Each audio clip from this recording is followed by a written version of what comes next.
Hey everyone, welcome back to Secure 7, and this is Module 2, Part 2 of our course, Learn Website Hacking Penetration Testing from Scratch.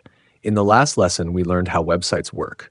Front-end, back-end, static, dynamic, the basics. Now we're going a bit deeper. Today we'll learn how to discover the technologies a website is built with. And trust me, this is one of the most important steps before you start hacking. Before we attack or test anything, we need to know what tech stack the website is using. Here's why it matters. If it's built on WordPress, you might check for outdated plugins. If it's using Apache, you may look for misconfigurations. If the backend is in PHP, Node.js, or Python, your testing methods will change. Even the JavaScript frameworks used, like React or Angular, can give you clues on how client-side validation works. Knowing the technologies helps us choose the right tools, techniques, and payloads. And the best part? You can find out a lot without touching the server, just by analyzing the site. Let's start with some easy online tools that anyone can use. 1. Wappalyzer. Go to wappalyzer.com, tenant/flu.wappalyzer.com, and enter any website, like example.com.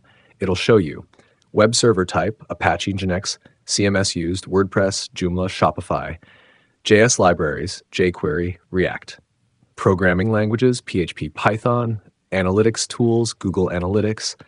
You can also install the Wappalyzer browser extension, and it shows you this data in real time while browsing. Another great tool is BuiltWith.com, dps/built.com. It's similar to Wappalyzer, but sometimes gives even more detailed info, like email service providers, SSL certificates, CDN content delivery networks, hosting providers. Both tools are passive. You're just analyzing what's publicly visible. If you prefer using terminal tools like a true hacker, here are some CLI options. WhatWeb pre-installed on Kali Linux. Run it like this: bash WhatWeb example.com. It will try to fingerprint web server, CMS, frameworks, scripts. Sometimes it's faster than Wappalyzer and it works right from your terminal. Netcraft. Netcraft also has a website profiler. tate/sitereport.netcraft.com.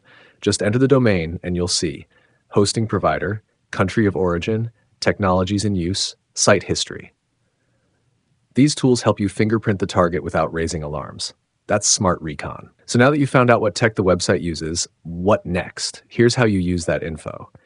If it's WordPress, search for vulnerable plugins. If it's running PHP 5.x, check for outdated components.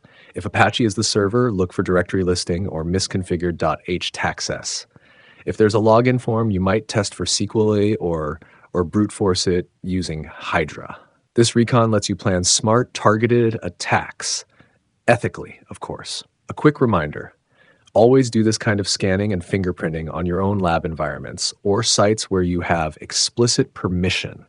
Never run active scanning or probing on live targets that don't belong to you.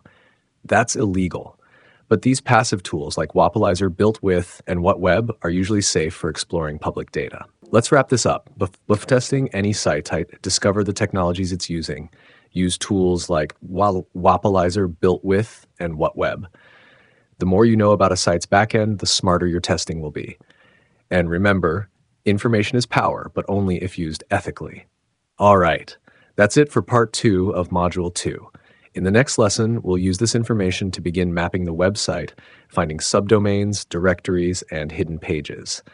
Make sure to like, subscribe, and drop a comment below if you're enjoying the course so far. This is Parth from Secure 7, and you're watching Learn Website Hacking Penetration Testing from Scratch. See you in the next module.